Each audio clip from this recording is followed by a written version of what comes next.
I've mentioned that Crystal Skull is not so much an Indiana Jones movie, but a movie with Indiana Jones. The movie didn't manage to capture the essence of the franchise, and nothing sums up best how it missed the mark than this line. But their treasure wasn't gold, it was knowledge. Knowledge was their treasure. Nope. So the whole movie has been building up to this moment. We established early on that the lost city of Akator, aka El Dorado, is made of solid gold. Supposedly the Uga tribe were chosen by the gods to build a giant city out of solid gold. It had aqueducts and paved roads and technology that wouldn't be seen again for 5,000 years. And we're reminded of that a couple more times throughout the film. An entire city of gold. It's what the conquistadors were after. Early men could not have conceived it, much less built it. It was a city of supreme beings. But at the very end, there's no city of gold, no aqueducts, no paved roads, no advanced technology. Knowledge was their treasure. The movie promises a mythological lost city, but then pulls the rug from our feet by saying that it's all a metaphor. The legends about Akator are all true. Guess not all legends. We can argue that the movie is subverting the audience's expectation, and sometimes subverting expectations can be a great storytelling device that elevates the narrative. But that's not what made the Indiana Jones series the Indiana Jones series. In the Indiana Jones franchise, we get what we're promised. If we're told that anyone who disturbs the Ark will face the wrath of God, then we're going to see some serious shit going down when someone tries to open it. If we're told that the Holy Grail grants immortality, then we're going to see its powers working in full effect. And if we're told that there's a giant city made of solid gold in the world, then we expect to see that giant city made of solid gold. City of gold. So where's all the gold? What a stupid legend. What a waste of my time. In Crystal Skull, there's a lot of mystery surrounding the skull and its powers. We see weird mummified remains, magnetic fields, there's a lot of talk about paranormal activities and psychic abilities. We're told about strange traditions to honor the gods/aliens. There are even tribal people living in the walls for some reason. Everything seems to build up to something big. This titular kingdom begins to feel unearthly. But reaching the third act, everything looks rather normal. There's nothing here that feels impossible to have been built by human hands. The buildings and technologies don't feel as alien or advanced as we're promised. There's a lot of build-up to a not very satisfying payoff. It would have been perfectly fine if it turned out that everything was just a legend. Except, we know it isn't just a legend because there's this.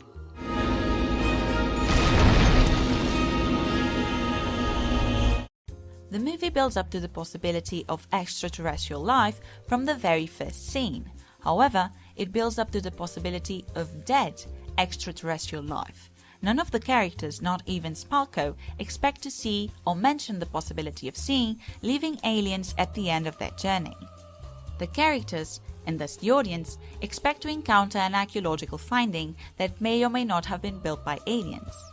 The movie builds up to something from a very distant past, something mystical or paranormal, something old and dead, rather than a close encounter of the third kind of encounter, which helps explain why the flying saucer feels so out of place. At the very last sequence of the film, we get a drastic shift in genre. The movie that up until this point was inside the realms of action-adventure with some fantasy elements sprinkled throughout, turns all of a sudden to a straight-up sci-fi flick. What are they, spacemen? Interdimensional beings, in point of fact. A portal! A pathway to another dimension! Not into space. Into the space between spaces. When it comes to setups and payoffs, Crystal Skull makes the bizarre feat of building up to one thing and then pay it off with something completely different. If you're left wondering, what the hell was that all about? Chances are that that moment wasn't properly set up or paid off. Cue one of the most infamous scenes from the movie.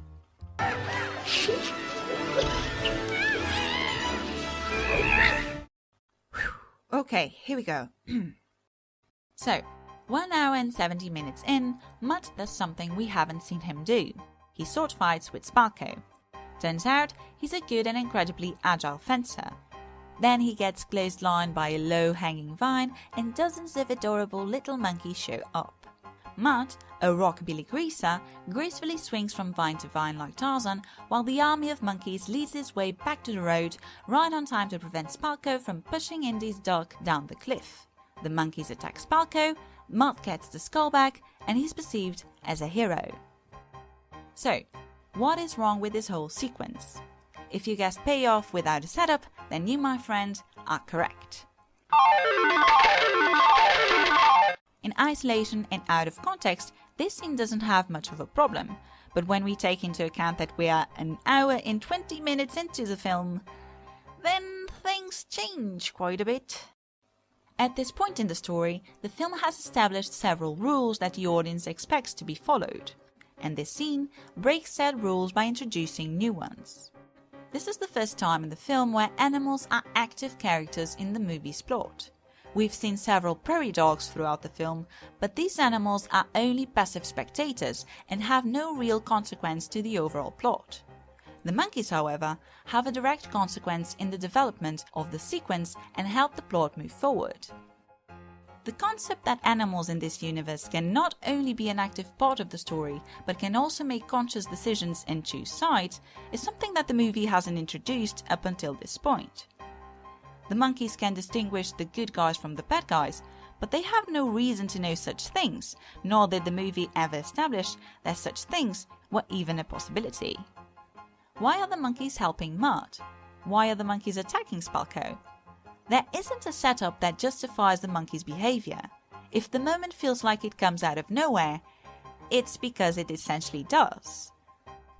This moment would have made a bit more sense if we had, for instance, an earlier scene where Spalko mistreats the monkeys, while Mutt is nice to them. This way, the actions of the monkeys would have, at the very least, some reasoning behind them, and the moment would feel a bit more like a payoff rather than a last-minute addition. Having Mutt swinging on vines doesn't do this scene any favours either. The moment breaks from the character that the movie has previously established. It makes no sense for Mutt to be capable of swinging as gracefully as he does, so it all comes across as silly. Then there's the sword fighting. All of a sudden Mutt can sword fight. And really well, I might add. Since when does he know how to fence? And why wasn't this mentioned before?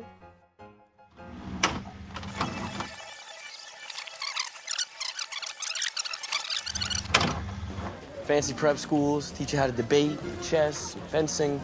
And I'm great with a blade, I just think it's a waste of time.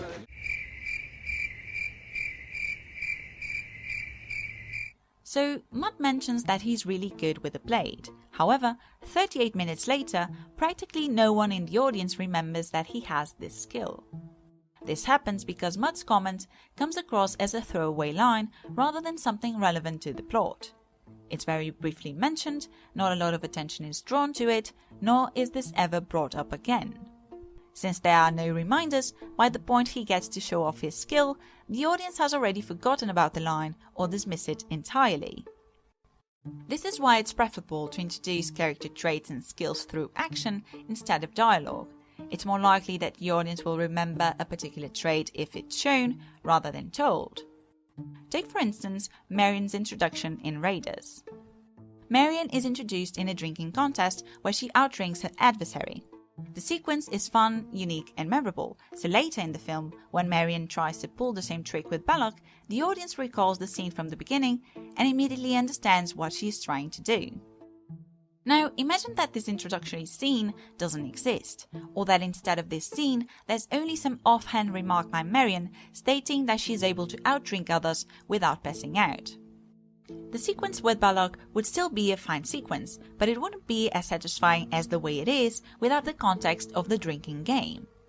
That's essentially the problem with this Crystal Skull sequence. This is meant to be Mutt's greatest moment, the moment he truly becomes a hero, his time to shine and save the day. However, the elements present in this scene that are meant to serve as a payoff for Mutt's character were poorly set up, if at all. So the moment ends up feeling forced and is not as satisfying as it could have been otherwise. Oddly enough, Mutt could have gotten his heroic moment with something else that's been well established, and that's his knife and motorcycle. Many times during the film we see Mutt carrying a pocket knife that often comes in handy. So in this scenario, he could have used the knife to cut the vines and set himself free instead of presenting his last-minute swinging abilities. And then there's his motorcycle. We've seen him riding it before and it has shown to be a useful skill. Mutt loves his motorcycle and he's very caring about it. He even brings it to Peru. The last time his bike is mentioned in the film, Mutt sounds quite upset for losing it. I left my bike at the cemetery. Yeah, but you're all right? I left my bike. Mutt travels a long way with his motorcycle, but nothing ever comes of it. It's a setup that never truly pays off.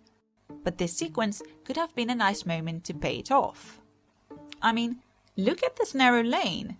What vehicle could possibly fit in between these two other cars?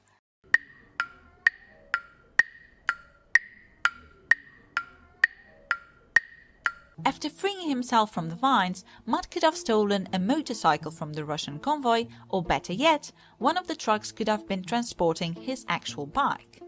Regardless of how he gets it, Mutt should have jumped on a motorcycle to get back on the road and save the day. The movie had all the right pieces to make Mutt the hero in this situation, but for whatever reason, in the final iteration of the film, we got monkeys.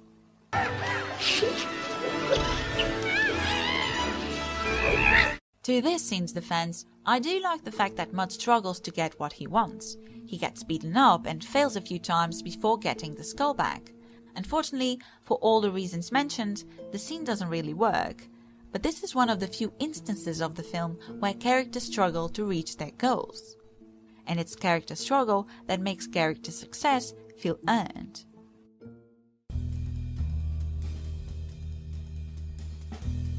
Indiana Jones is a wish fulfillment character. He's intelligent, he speaks many languages, he's an expert in many fields, he's well known and respected by his peers, he's good looking, he's desired by women and men, he can ride a horse, he can ride an elephant, he can jump to a moving truck, he's good in a fight, he's good with a gun, he's good with a whip, the list goes on. He's far from an everyday man, yet he feels very much like one, because he's flawed. He improvises. He gets hurt.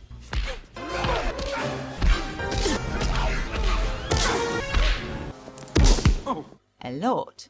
And most importantly, he fails. Indy's failure comes from a place of frustration. He makes clever decisions that feel like the right course of action, and the audience is on board with him. But when he's just close enough to reach his goal, a miscalculation or an unexpected turn makes it slip right through his fingers and he has to start all over again. His failures make him incredibly relatable and we want him to succeed for once. When he finally gets what he wants, it feels earned. The guy deserves it. In an Indiana Jones film, failure is the key to a successful set piece. When characters think they found a clever or convenient solution to a problem, it immediately backfires, creating a new one. Characters are figuring things out at the same time as the audience is. The danger is real and imminent, creating a non-stop energy with very little time to breathe that leaves the audience at the edge of their seats. Unfortunately, some of the Crystal Skull set pieces miss this high energy and don't feel as intricate and exciting as its predecessors. This is in part due to the fact that characters quickly figure out solutions that lead them to a successful path without many obstacles on their way. The very few obstacles they face are very short-lived and easily resolved. Funny enough, the most entertaining moments of the film are the ones where the characters are improvising and failing. Damn, I thought that was closer. The fact that they seem immortal certainly doesn't help. They go from over-the-top situation to over-the-top situation without much of a scratch. Granted, in the previous films, characters survive similar over-the-top situations, but by the end, the characters are bruised and exhausted, their clothes ripped apart, sweaty, dirty, and bloody. If we look at the characters at the end of Crystal Skull, they look the same way as they did at the beginning of their adventure. Again, there's nothing wrong about that, since it still fits with the tone that the movie has established. However, this makes all the crazy set pieces they lived feel less impactful and it strips them from any significant or long-lasting consequences. And this is where this scene comes in.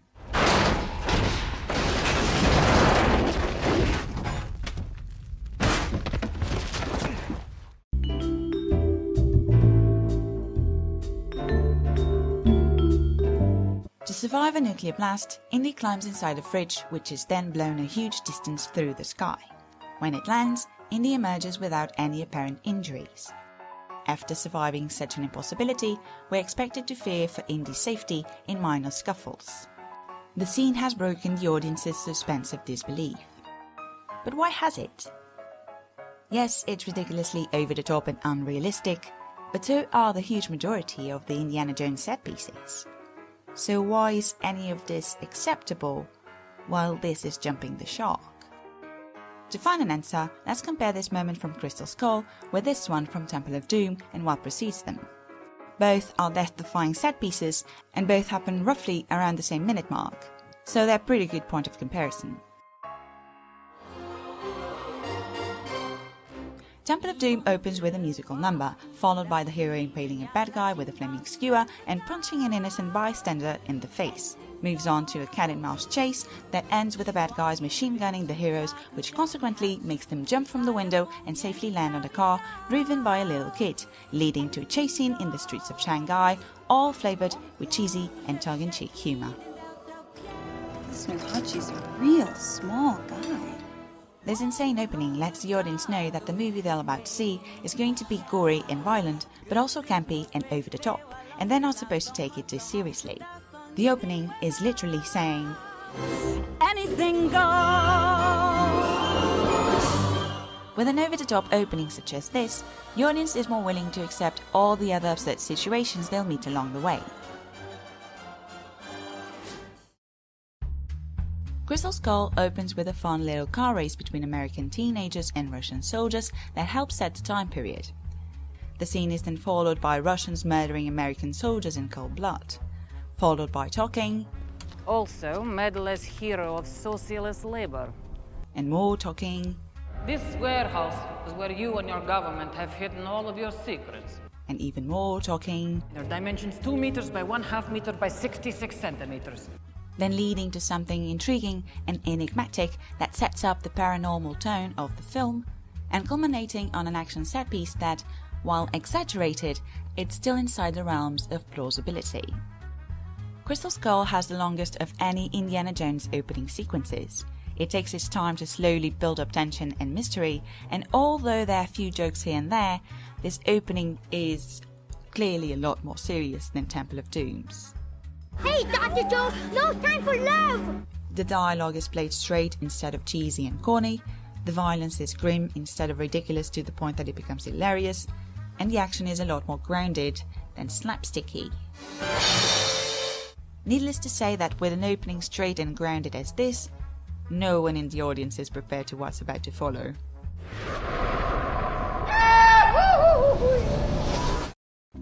Temple of Doom's opening prepares the audience for an escalation of action. It's very clear from early on that the following set piece will be crazier than the preceding one. Crystal Skull's opening prepares the audience for a mystery that must be solved. What are the contents of this strange box that the Russians are after? The fridge scene has nothing to do with said mystery, so it feels completely out of place, which leads me to the second reason why this scene doesn't work. It has neither cause nor consequence.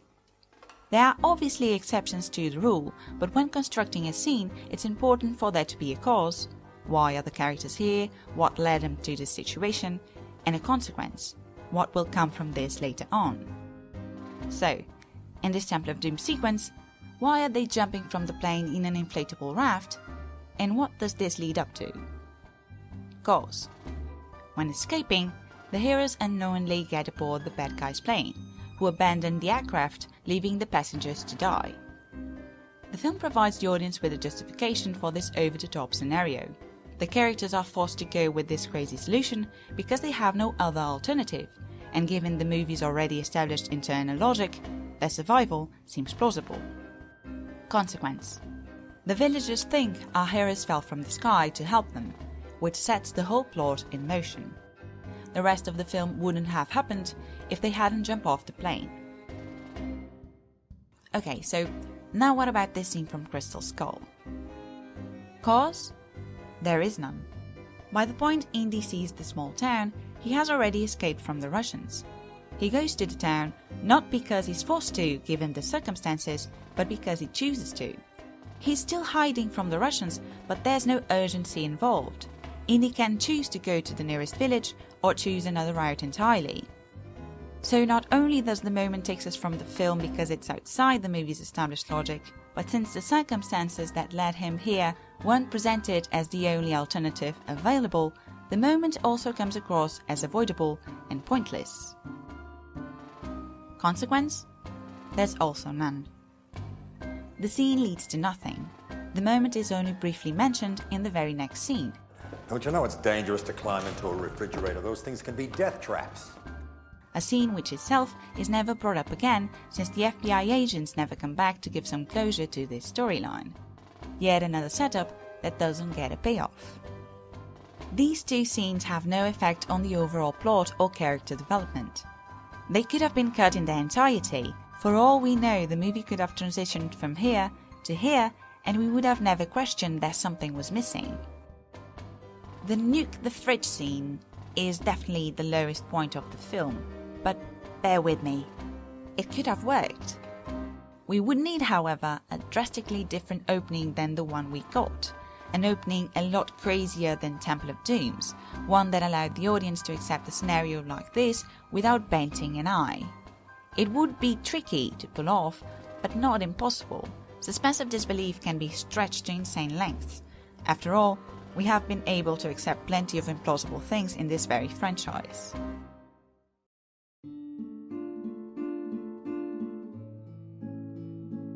At the beginning of Raiders, Indy starts out as a skeptic with a single-minded goal. He only sees Marion as an obstacle to get to the Ark, but later he learns not to underestimate the Ark's powers and is willing to give up his pursuit to be with Marion. All I want is the girl!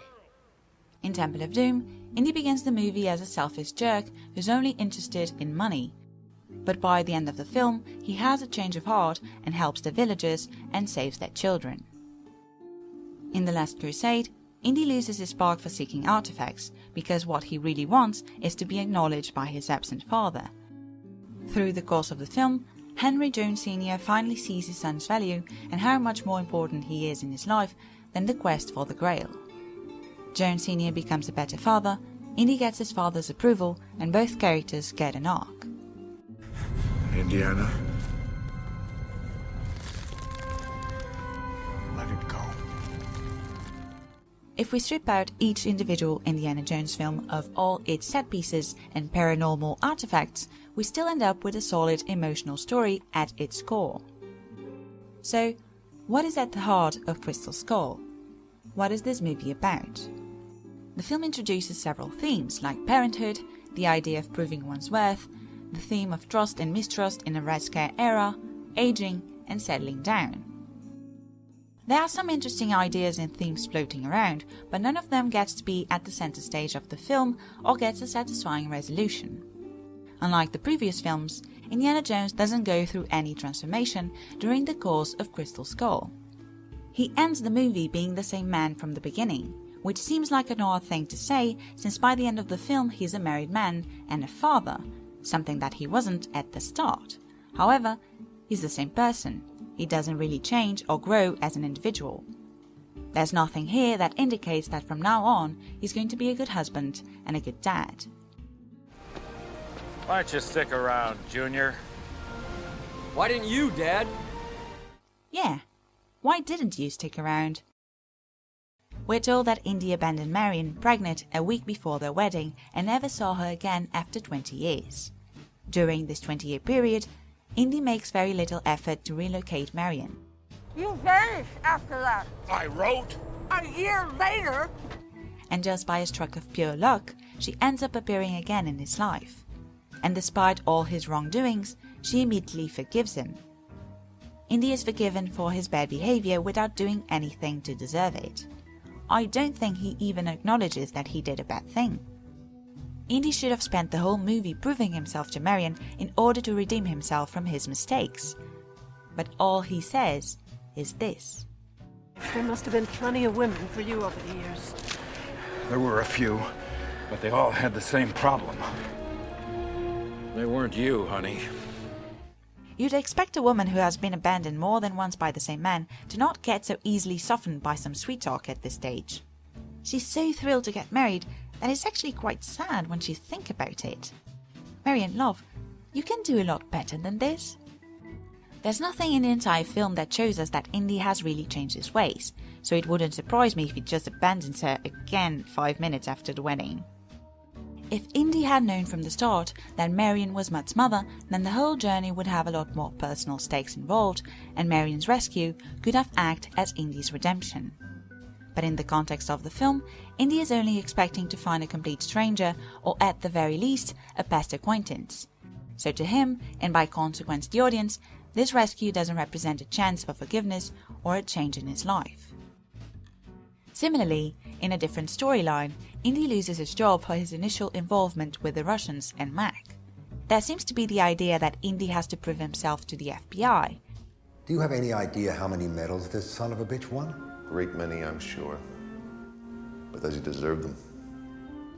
But this theme, along with the FBI, is never brought up again, and Indy still gets his job back at the end without seemingly doing nothing to deserve it. I mean, he loses his job for helping the Russians find aliens, and then gets his job back for helping the Russians find aliens. That doesn't seem to make a whole lot of sense. None of Indy's rewards at the end of the film feel earned. Indy doesn't have to sacrifice anything to get awarded with things that he never actively went after. Since there were no stakes, he had nothing to win or lose, this journey doesn't represent anything. The movie has no emotional arc for Indy or any other character. Ultimately, the movie tried to accomplish so many things at once that it couldn't successfully manage all of them. Crystal Skull is aware that it lives in the shadow of a big and beloved franchise, and for this reason tries to please the audience with as many self-references and callbacks as possible. It no longer pays homage to the adventure serials of the 1930s and 40s, but pays homage to itself.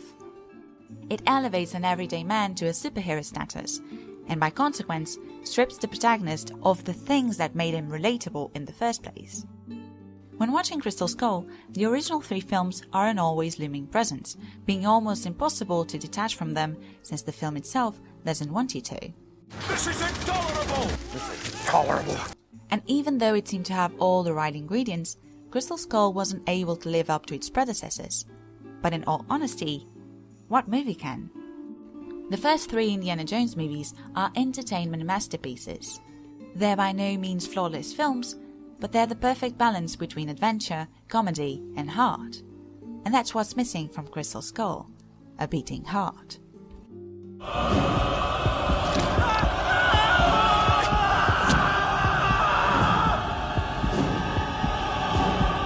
Crystal Skull, while mostly well plotted, centers a lot of its energy on plot twists and big reveals, which, let's be honest, was never the biggest appeal of these movies. At the end of the day, the Indiana Jones films are about the characters and their journeys. That's ultimately what makes us connect with these films. A movie can have the craziest of set pieces, but if we don't connect with the characters and there are no stakes involved, then it won't leave much of a lasting impression. Despite all its problems, Kingdom of the Crystal Skull is not a bad film. Disappointing, yes, but not bad. It's a well-crafted, well-executed movie with genuinely fun and entertaining moments. Don't get me wrong, if you hate this movie, you have all the right to do so. Film is a subjective art. I'm by no means trying to dissuade you. And if you love this movie, even despite its flaws, I think I can see why. There's a good movie hidden here somewhere. Now, if you find this to be the best of the entire franchise, I think you probably need to get your head checked, but who am I to judge? Could have Crystal Skull been better? Of course it could. But it's easy to pinpoint what could have been fixed after the fact. We can't really fault anyone or anything in particular for the movie's flaws, since everyone did a competent job. The production design is good, the stunts are good, the editing is good, the sound design is good, the visual effects are good, for the most part, but unfortunately the end result wasn't fantastic. All things considered, Crystal Skull is not as terrible as we picture it to be. We simply have been spoiled with a great trilogy that's still untouched and still here for us to watch and rewatch. They're unique movies with silly and over-the-top premises executed with utmost care and perfection in the craft. And hey, 3 out of 4 is not a bad score. I kinda like those odds actually.